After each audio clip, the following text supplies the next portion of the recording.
Tell us what you think. In person, over the phone, online. Watch and hear yourself on TV. You tell us, we air it. This is The Local Live.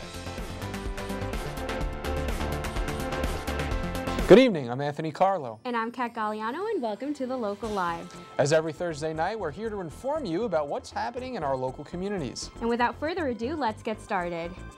Are you a recent college graduate? Getting a job can be tough. In today's roundtable, our guests give us tips on how to land the dream job. Are village funds paying for charity events? More details coming up. What were the highlights in the latest meeting of the Mamaroneck Board of Trustees? Stay tuned. Have you voted yet for the LMC Varsity Sports Play of the Year? We present the 8 nominees later on. In our community segment, we cover the latest health fair in Mamaroneck. Find out what resources are near you. And we have news from St. John Lutheran Church. More details in a bit. And finally, if you are a bookworm, you want to stay tuned till the very end.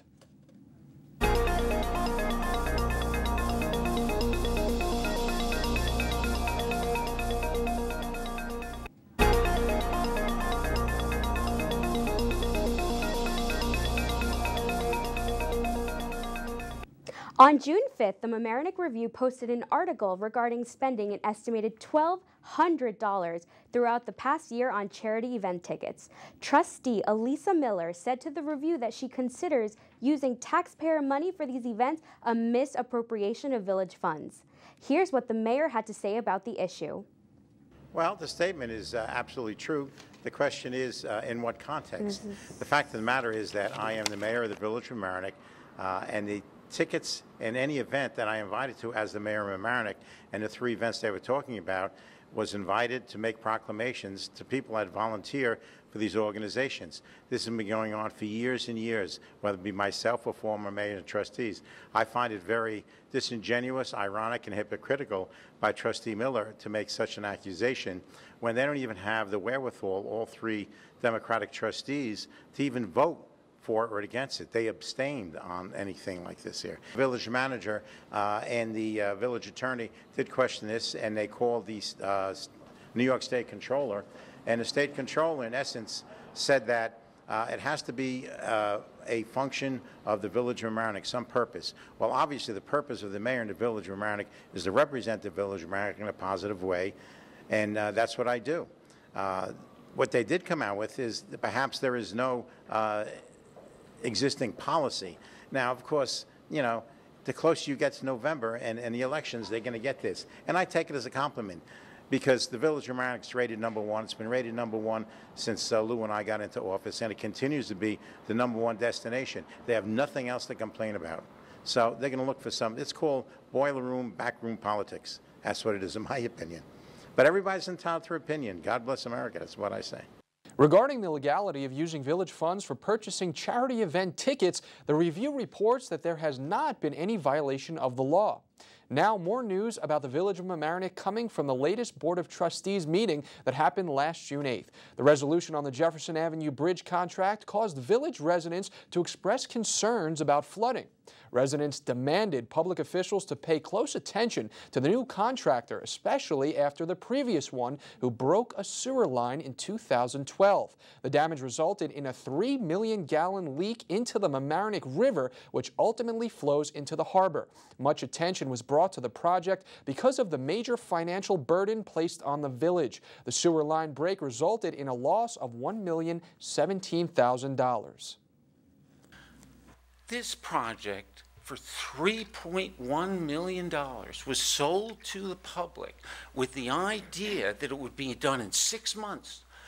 We're going to get this done. We're buying a prefab bridge. We're going to just do the abutment work. We're going to pop that thing in there and we're out of here. 2.5 years later, $5 million later, we have a bridge deck that instead of lasting 20 years, we've been told will last 5 or 10 years, will probably cost another $100,000 to repair.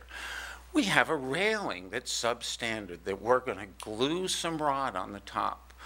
We have a wall damaged by the contractor that I guess we're going to build up higher so it pushes the water to the other side of the river and floods them. If you're thinking of, here's the bridge, it's a certain width.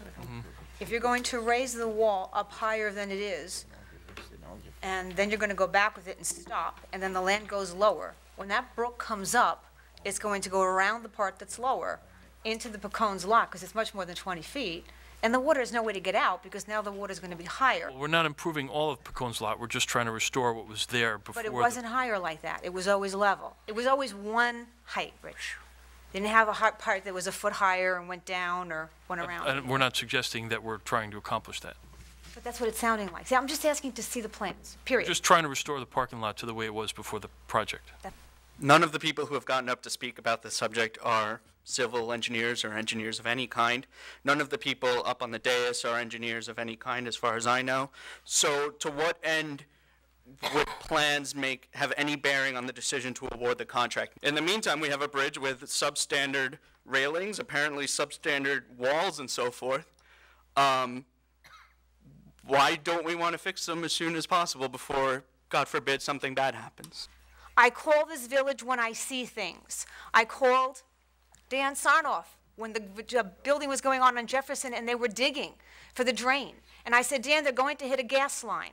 And Dan's response was, Gina, you're crazy. There is no gas line. I said, well, wait a minute. Last year I had mine replaced in the village. And my husband just said they're digging right where the gas line is. He said, no, but I'll go there and I'll look. He went there and he looked, and I get a phone call from my husband. They just broke the gas line. And I don't like being told or inferences that what I say doesn't matter because I'm not an engineer. I don't need to be an engineer to see that something is falling apart.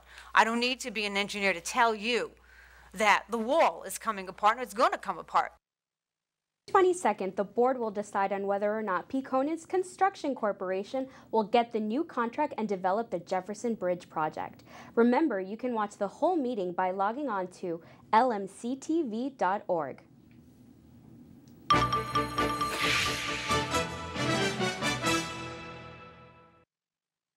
Stay informed with the latest trends in our online newspapers. Here in the media with Marcella Meidler. Go Tigers! The Mamaroneck varsity baseball team is now New York State regional champs. After their 5-0 win on Saturday over upstate Horseheads, they will now advance to the state semifinals on June 13th at Union Endicott High School. Support our team and check out the Loop for more details. The Rhinebeck school budget has been passed. With a margin of 4-1, Mamaroneck sees a strong commitment of financial support for the programs and extracurricular opportunities for the students of Rhinebeck. According to the Hamlet Hub, Al Hoyts has been re-elected and Patty Nashelski has been newly elected to the Rhinebeck School Board of Education. After 38 years in Larchmont, Designer One is closing its doors. The small boutique is owned by Mr. and Mrs. Newland, who supported many school fairs, events, and clubs in our community, including having a Designer One scholarship to the Mamaroneck High School's Arts Department. They'll have a goodbye party on Friday, June 19th to celebrate and say goodbye. Check out the Loop to learn more. Come join Track 4, the Larchmont-based acoustic quartet at the Sheldrake Environmental Center's first ever wine and whiskey tasting. Enjoy great classics and current hits on Thursday, June 11th at 7:30 p.m. Check out the Loop to find out more details. Let's give a hand to the Weikert Realtor Office of Larchmont. The Regional Vice President of Weikert Realty, Nicholas Jermack, recognized the Larchmont office's outstanding performance in May. The office led the region in new home dollar volume and resale dollar volume. To learn more, check out the patch. These are the stories in the media this week. I'm Marcella Milder. See you next time. Thanks, Marcella. Now it's time for our weekly trivia question. Stay tuned for the answer after our live table discussion.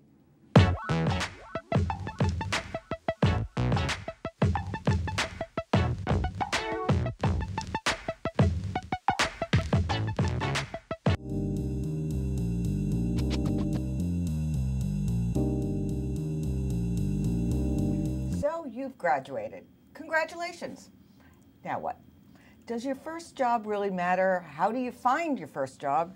How do you even know what it should be? We're talking about what they call the first day of the rest of your life.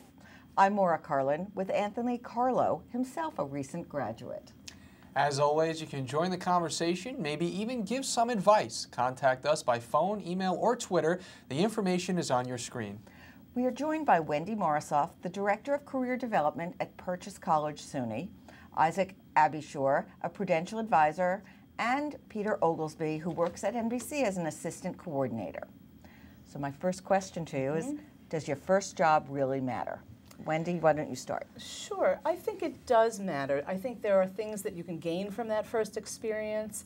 If it's an experience that you selected that is related to the area that you wanted to research, whether it's connected to your major or not, it gives you the opportunity to get exposure to a field, to gain important skills, to apply skills that hopefully you've learned in college, and also to build connections and to build exposure and understanding of perhaps what your career trajectory is going to be, what your next steps might be. Should you be holding out for the perfect job the first time around? Why don't you? I'm probably saying no. I mean, life is full of experiences. You know, your first job, it's a new experience. You want to, take the right job. You do want to find the right job. I mean, finding the right job, it's a perfect match. And, you want to experience that. You want to go in, because, you're going to go in with ideas and expectations, and those expectations might not be there. So, it's all right to try a new job, to see what is it all about. And even though you studied a certain field, it might not be exactly what it turns out to be. What do you think, Peter? I think it's important to have a dream. And I also think it's important to pay the bills. So, so I feel you should combine those two things and do what you have to do in order to get where you want to be in life. So speaking of that, where do you begin? Well, I'll begin, I guess, with saying that there really are three elements that you need to focus on at first. You need to know yourself and know what skills you bring to the table, what you are most interested in, what your abilities are. You need to know about the position itself. You need to have done your research and know what your target position is. It may not be the sole position, you may have an open mind, but at least have an idea of how your background ties into that position. And also, as you're job searching, explore the industry, explore the companies that exist, the opportunities that are out there. So you'll be able to tie your background, knowing about yourself, knowing the skills you can apply to that position and to the organization. So should you start by picking the industry you want to be in or the type of job you want to have? Who wants that one? That's a tough question. It is. It's, well, I always say, what you study is not generally what you want to practice. I mean, I always looked at, higher education was something for me personally that I wanted to do, okay? Even though I may never practice it, but it was for me, okay? And when I graduated, I was happy. I've accomplished what I wanted to study. So, looking for a job was totally something different. And again, I always try to find a job that fulfilled me, okay? And I like a job that makes me happy, and I'm accomplishing something that is challenging. So that's how I look at things. And Maura, I'm glad you brought up the dream job, because a lot of kids graduating, including myself who just graduated, they do want that dream job, especially if you're lucky enough to know what that dream job for you is as you graduate. Say you don't get that first job to be your dream job, which you're probably not going to have it be. How do you stay motivated? How do you deal with that first job, keeping in your mind that in the future you'll have that dream job? I think from my personal experience, I did a lot of odd jobs, and most of the time I worked for free, doing things related to my dream job. Like I did everything from bagging groceries to working in clothing stores. And on the side, I would work as a projectionist for a movie theater, Lowe's Theaters. And so that kept my interest going and the motivation inside of me. Like I have that chance, that opportunity to just study as much as I can and to stay within it. And so I just kept thinking to myself, I'm going to get there someday. So even though like the other jobs were, just I can say maybe depressing at times. Like well, let me take you back and let's get more brass tacks and talk resumes. Give me some do's or don'ts. Well, a resume for a new grad still, general rule, needs to be one page. It needs to be perfect. It needs to have no misspellings. That's what spell check is for. It needs to be able to target the industry and field and kind of position that you're looking to. And you can have multiple resumes depending on what jobs you're applying for. Absolutely, and we recommend that, especially because there are some folks who aren't really sure what that first position is going to be, or maybe they have two areas, career areas that they'd like to focus on, well, then they should have 2 different resumes. Maybe they're going to have a teaching resume and they're going to have another kind of business resume. It depends. Sometimes they're a very wide search going on. No, Wendy, I'm sorry, go ahead, Maura. Is there anything that your resume should not include? Anything negative. Anything that could be exposed in some way that was not, it's not putting your experience in a positive light. Can you give an example? I mean, you're obviously not going to say fired from first job. But beyond that, short-term employment is okay if it's an internship and you gain experience and skills from it. But if there was something, you can't get a recommendation from someone from that experience, and perhaps you were terminated from a part-time job, it's not appropriate to put on there. And is it okay to leave something off? Is omission a lie of a different kind? It is. It's not a lie necessarily. It's putting the spin on the positive experiences that you want to highlight and show. Now, I was speaking from personal experience. I was privileged to have 4 internships, and sometimes I would struggle with putting your coursework on your resume and then trying to fit all of those different internships. And I'm getting to the point where I'm going to go over that one page. Mm-hmm.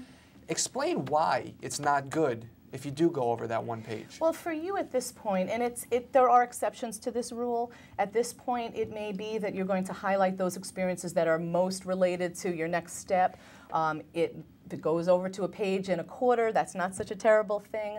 It's a little bit more acceptable. But there's always ways to trim things. There are always ways to highlight those skill areas that you want to, that you want to expose. I would say meet with your career counselor, and they can help you trim it. I would. Go ahead. I screen a lot of applicants for my boss at times, and I would leave off adjectives. I see a lot of resumes where people describe themselves as the best at this, the best at that, or something related to that. Be succinct. Isaac, did you have something to say? Well, about I would this? say keep it short and sweet. That's the best policy. And we are hearing from some of our viewers at this time. We have a question: should I include soft skills when looking for a job? Maybe you can first explain what a soft skill is. Sure. A soft skill would be more transferable skills, skills that are functional in nature, like communication skills, writing skills, skills Excel? that can. Excel would be a hard skill. Okay. Hard skills are those skills that you get trained in some way, or you've trained yourself in. But those soft skills are more those transferable skills that could be used from one work environment to another. It is okay to put it on a resume, but it depends on what else is on your resume as well, if you have room for it. Where do you find the job openings? Are we just blanketing the world and saying, if you're looking for someone, look at me? Or are you targeting, classified ads in a sense, in the digital world anyway? Who wants that one? Well, I always say you want to ask around, friends, families. So you use your contacts. Yeah, you do. You always have to, and and they're the best source because they can explain the jobs more clearly to you, what the expectations are. So that's how I would say. What do you think about LinkedIn, Peter? I actually have a LinkedIn account. Good for you. Very important. But I Was don't. it helpful for you? It is. I don't use it as often as I should.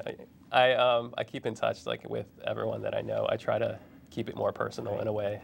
I feel like that's you obviously have a strong feeling about very this. strong feeling about LinkedIn. It is an exceptional resource to use in this job search. It didn't exist when I was searching for a job, but this is your professional network. These are alumni also you can reach out to. I know that with Purchase College there are about 18,000 alumni on LinkedIn that I can go in and I can focus my search and try to find, if I'm working with a student, the area that they're most interested in, and where are those alumni, and how do they connect, and we give guidance to provide that kind of assistance. Now, Peter, you have a LinkedIn, and Wendy, any of you can answer this, but how often do you think employers are actually looking at LinkedIn to find potential candidates?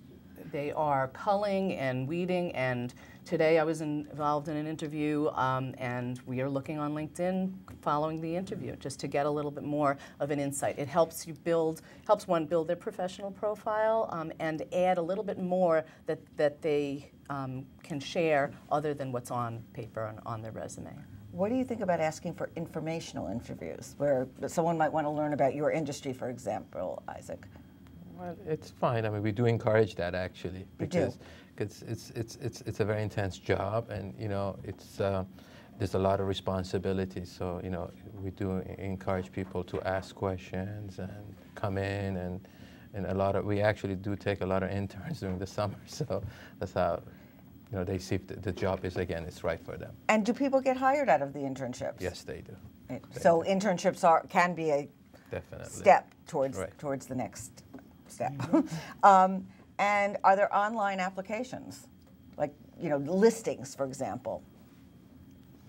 A tremendous resource online. In fact, I think one of the strategies that students should take is to look at their career development centers, online listings. They usually have a job and internship listing system, as well as industry-specific job listings. LinkedIn has job listings.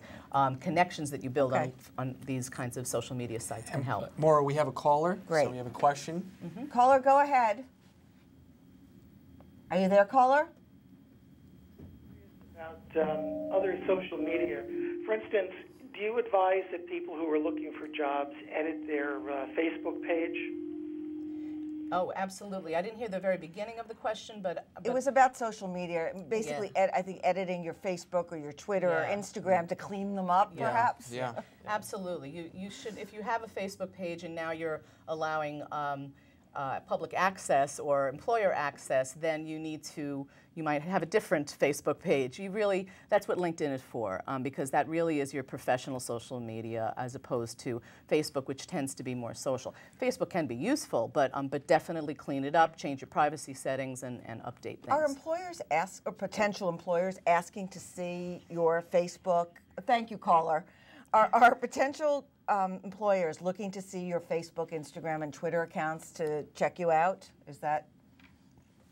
Well, in my industry, yes. They are. Well, well, I assume there's a lot of background checking in your industry. Right. But they are actually logging on to do these things. Correct. You found that also. I've actually, I've seen people actually get fired, you know, for posting improper things on their Facebook page, and even releasing private information, confidential information on there. So things about their business or about their vacation in the Bahamas? Things related to what's going on in the office.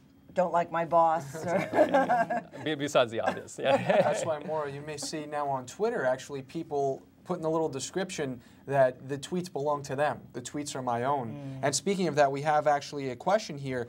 Speaking about resumes, should I include an objective or profile description on my resume at the beginning? I heard that people are no longer doing it, and that's from one of our viewers. So any of you are open to answer that Is that question. like a statement of what you're looking for? Yeah, I mean, I think that we recommend that if you have a professional statement that summarizes with a few key points what you are looking for as well as what you have to offer, a few bullet points, you can do that. And that's probably more for a professional statement, someone who has more experience that wants to highlight at the very beginning some of the information that might be on a cover letter. But general objectives, if it's too general, it's best that you leave it off and express that on a cover letter. One of the things you hear from recent graduates is, how do I get the job with little or no experience? In other words, it seems like you need to have the job in order to get the job. If I can backtrack, I can't remember who mentioned the informational interviews. I did, actually. Oh, yeah. But yeah, I actually, my informational interview with MTV turned into an interview with the president at MTV. And it was successful. So it was a dream come true, like just from. So that really can work for you. Yeah, in some cases. And Peter, you parlayed a double internship, correct, into your first job. Yeah. Now, talk a little bit about that. I mean, was that difficult with your schoolwork? It was. I was actually planning to graduate 2 years early, so I took as many classes as I could. I took night classes to prepare. I was ready to go into the job market. I was the dreamer. I knew what I wanted to do, and I was ready to go. So that's great. So any other ways to get the job if you don't already have it? Well, I think that putting together your own personal self-branding is really important. So it's getting the resume together. It's having a tailored cover letter for each organization that you're targeting. It's also meeting with career counselors and coaches to kind of help yourself get motivated and get focused on the search. It's also important that you know about networking, but also following up. Once you send out a resume into the cyber world, well, it doesn't mean that you're going to hear back in a week or so. So how do you follow up? I'm told that nobody picks up the phone and calls. They should. They still can. You know, it's almost Those like cell phones don't dial. They still exist. Landline phones still yeah, exist. and it's almost like that we're seeing that coming full circle and recognizing that people are inundated with email and with tweets and with the whole social media network. Sometimes when you pick up the phone and you can talk to somebody, that's that person who's demonstrating the persistence and the diligence. Not to be a pest, that's not good either. Right. But it can help. What about thank you notes? It seems obvious to me that you would send them, but I'm told that it's not obvious to everyone. I feel like it should be something related to the interview. The interview. Yeah. Like you find something from your interview to reference, or sending it by email, okay? It's not as personal, but it's a start. If you don't have good handwriting, then you know, and you want to send it by email, it's more acceptable now than it used to be. If you have a lovely penmanship, there's nothing nicer than getting a little thank you note in the mail. We're hearing from another viewer. Okay, let's go. We're having the questions come in. This is a hot topic. For recent graduates who can't find jobs, do you recommend going to staffing agencies or pursuing a master's degree? You want to get that? Well, if you were considering going, pursuing your master's, it's a great opportunity. Is that something you would recommend that recent grads do right away, or try and get the first job? I would say I would recommend, because you're still in the school mode. You still have the momentum. Right. And if that's what you want to pursue, and if the timing is right, why not? One of the things I also hear about, or I guess you'd call it a virtual interview. Is it becoming more common to, especially if you're in different locations, to do an interview by Skype? Yeah, and are there any tips special to that, besides getting the angle right? Yeah, you have people getting Skype interviews at your firm? It is more common. It's sometimes common with financial services firms, as well as other firms if they're looking to interview someone who is abroad. And then, if that's the case, then they have to prepare the same way, but they have to be aware that there may be a delay in the expression when one is speaking to a camera versus in person. One of the odder things I've actually heard about is really virtual, where you're basically being interviewed by a computer. There's no one there, and you're being videotaped. Is that common? It sounds odd to me, but I'm old. Peter, have you heard of that? Well, I've experienced the Skype interview. Okay. I actually wasn't expecting it. I was brought into a room with 5 or 6 different actual people, and then they had these monitors on the side, and I thought they were actually going to type something onto it. And a few minutes later, there were some faces to go with those monitors, and it was unique. It was different. And do you find that harder or easier than being in person in the same room?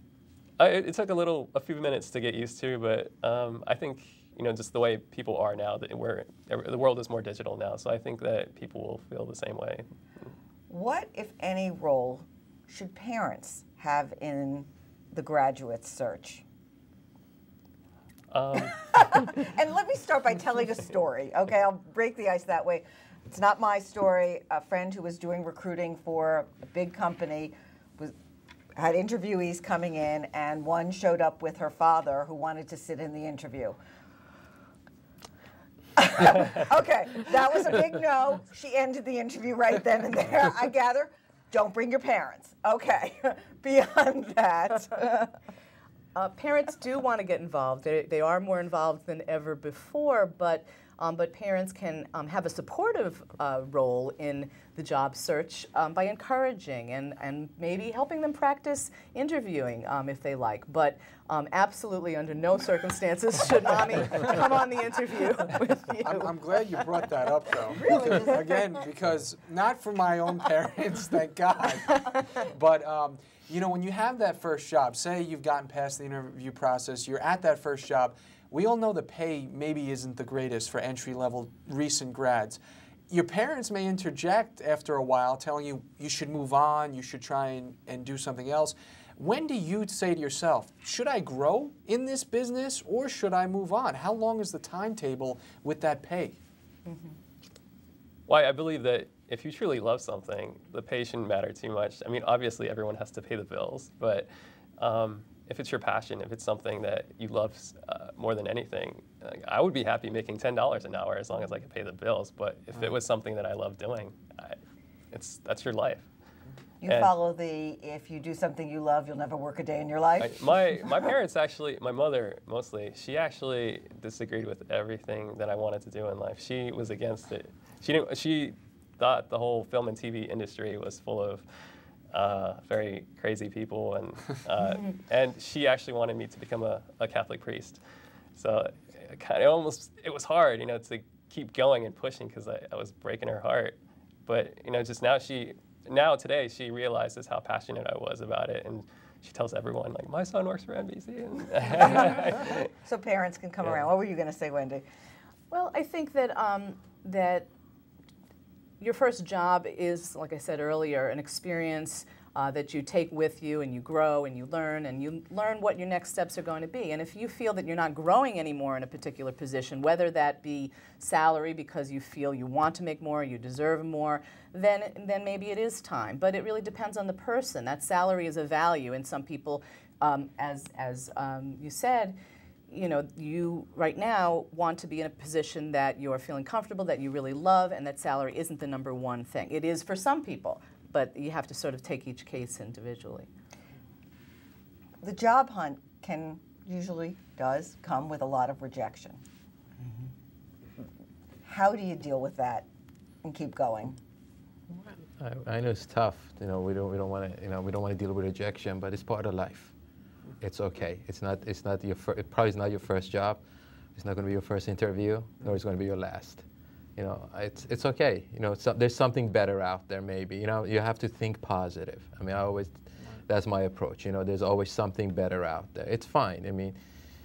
Okay, so I'm going to put you in a situation. You're looking at a stack of 100 rejection letters, and you don't know who else to apply to. What do? Should you reevaluate? Should you just keep going? You're living on a friend's couch, mom's basement. I mean, seriously, what should someone who's looking for a job do in that circumstance? They may need to reevaluate. They may need to see, well, what is it? Is it something in my job search strategy? Have I said enough about that organization to help that organization know that I'm a good match? Maybe I need some help. Maybe I need to go back to my career development center, another plug for a career development center. But it really is helpful to get those kinds of tips, and maybe from an objective source. So I do think you may need to step back and reevaluate. Well, you know, one of the things when you go for a job interview, you know, you want to come in and evaluate yourself right away. Say, okay, how did it go? Where, you know, did it go the way I expected? Could I have done better? I mean, you know, it's okay, you know, to kind of question yourself. And, you know, it makes you better prepared for the next job interview. I mean, that's one of the things. You know, it's not, oh, I went to a job and, okay, I'm done. I mean, okay, let me apply for the next job. We have another caller. Okay. So we'll be receiving a question here from a caller. Go ahead, caller. Yes, thank you. Do the college counseling centers work with alumni who've been maybe out of school 2 or 3 years and are just in need of some more guidance, or do they cut it off when you're a graduated senior? No, Thank you, caller. We will not cut you off. Every college has a different policy about their alumni, but we have free services for alumni from Purchase College, but many of the colleges in our area also have services for alumni. Career changing is not uncommon, and we do see alumni to sort of get them back on a different track if they want to change. Well, I'm hoping that we can leave with some good news for graduates. Is the job market better now than it was 5 years ago? Definitely. For graduates. Absolutely, absolutely. So there you go. That's good news for me. So I want to thank our guests and to Anthony for joining us here. I hope you've gotten some advice. Happy job hunting, everyone, and stay tuned because we will come back with our trivia answer and more community stories.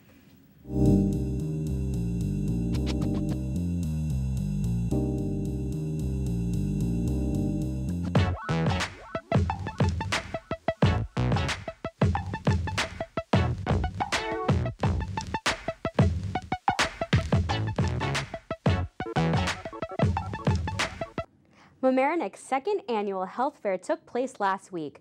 Marcella Meidler has the story.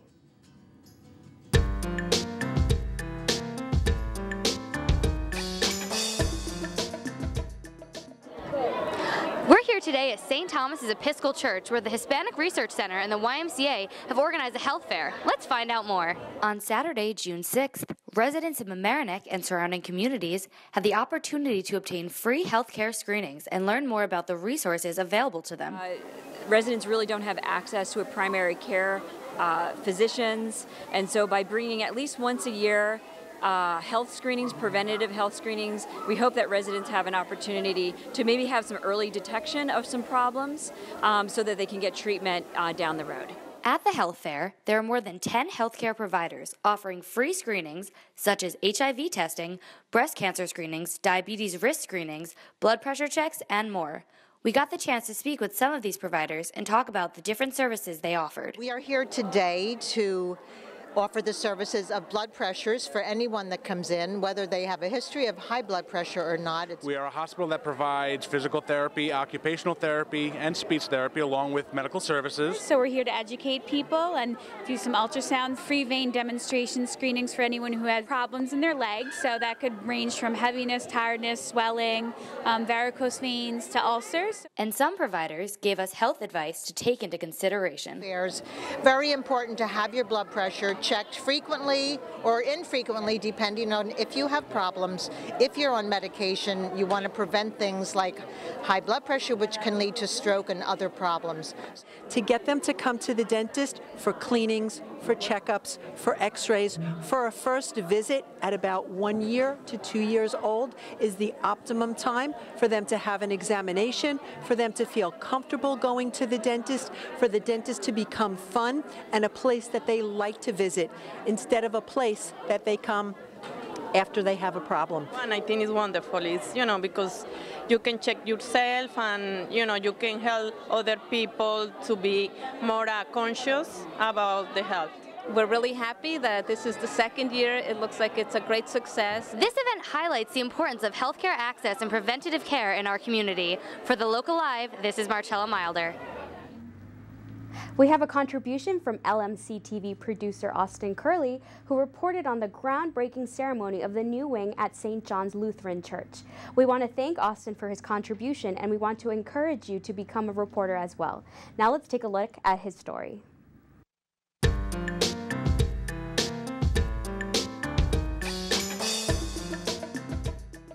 On Sunday, May 3rd, St. John's Lutheran Church in Mamaroneck celebrated a groundbreaking for an extension to the church's educational wing. Members of St. John's spoke of their hopes for this project. It's exciting for us because of the way it lets us better serve the mission of St. John's. This extension helps us to grow even more. This extension really makes a difference in our life. It was a wonderful day. It was a marvelous celebration, and I was really happy to be here. This has so many opportunities for this wonderful church on the Sound. It's going to open up our doors for education, for the community, outreach, church. It's a wonderful expansion and project that we are just so excited about. I'm very excited about the renovation because it's going to allow us to provide more services to the community. It's going to give us much more room for our Sunday school classroom, and it's just going to be a wonderful thing for our church. So the thing that I'm most excited about is not the process itself, but the end product. I'm excited to see what we're going to do with the space. That's enough already. Thank you. For the Local Live, this is Austin Curley reporting. Time is ticking away, ladies and gentlemen, in the voting for the LMC Varsity Sports Play of the Year. Let's take one more look at the nominees. Hit alone, a White Plains Tigers shot and a glove save to rob him by Spiro. He's got a huge hole. He's going up the sideline at the 50, 40, 35, 30. Jackson Allen in the end zone. Touchdown. What a deadly pitch from Diana King to finish off that inning, Rob. It's 2-2 here. Fort Shooter, pull him shot, will be saved! 2 in a row, saved by Barrios. And that ball is intercepted. Jake Senior intercepts the pass. Picks off the ball. Houghton here with a nice spin move. Fitzgerald plays it in. Deflected, scored! Ellie side shoots. Still live. They score another. Safe at the plate, and Mamaroneck wins it in the bottom of the 13th inning, and the Tigers storm the field. They are stunned in yellow. Do you believe it?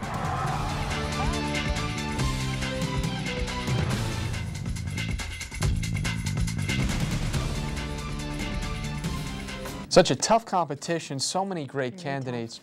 Once again, the voting is open through Sunday, June 14th, and you can vote once a day. One last sports note, the Mamaroneck baseball team travels to the Binghamton area this weekend in a bid for their 3rd state championship. The Tigers previously took home the state's top prize in 2008 and 2009. Go Tigers!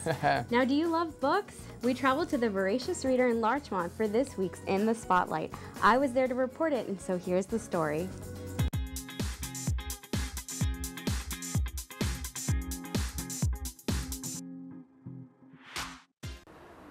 We're at the Voracious Reader, where some world-class authors have stopped by. Let's take a look inside to see what makes this bookstore so special.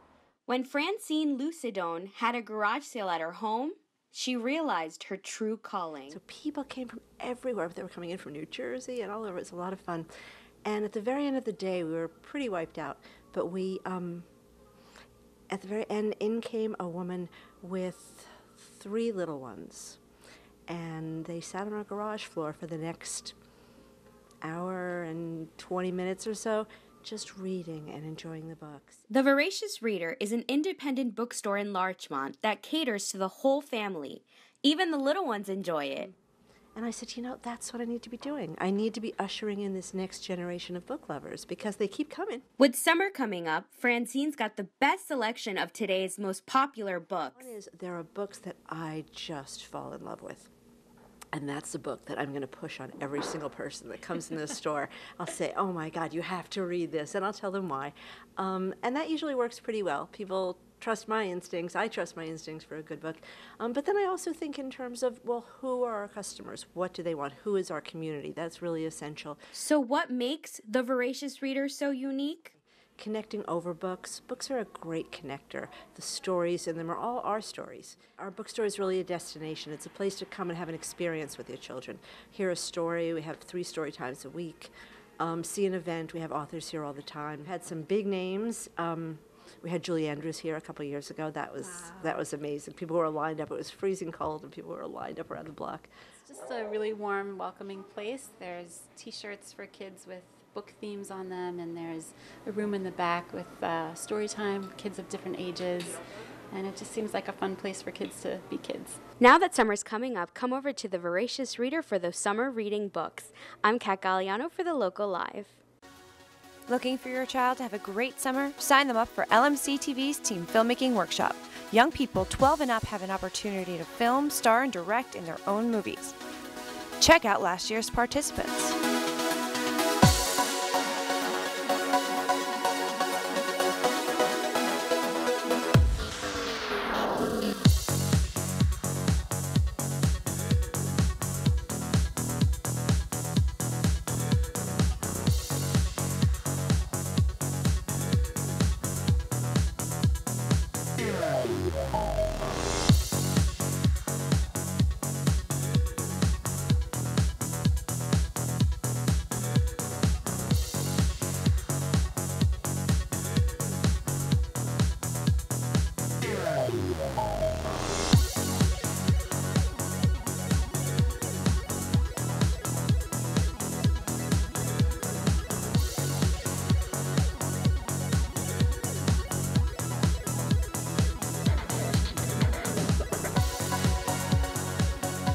Don't let your teen miss out on a fun, productive summer. Sign them up today. LMC-TV, your community connection.